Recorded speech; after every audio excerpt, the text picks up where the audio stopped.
Set সম্পর্কিত তোমরা যে প্রশ্নটি দেখতে পাচ্ছ, এ ইন্টারসেকশন বি সমান ফাঁকা, নাম্বার অফ এ ইকুয়াল 3 এবং number of A union B equal 10 হলে নাম্বার অফ বি ইকুয়াল কত? বরিশাল বোর্ড 2024-এ এই প্রশ্নটি এসেছে। ক নম্বর অপশন 13, খ 10, গ 7, ঘ হচ্ছে 3। কোনটি হবে?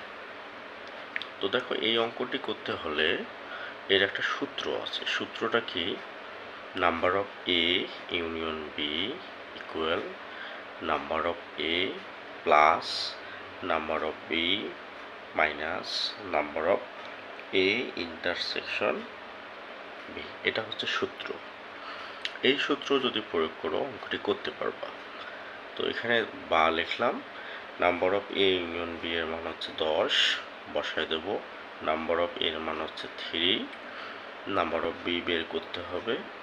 Number of A intersection B হলো ফাঁকা, তার মানে নাম্বার অফ ফাঁকা কতটা ফাঁকা? ফাঁকা মানে তো হচ্ছে 0, তার মানে এটা হচ্ছে 0।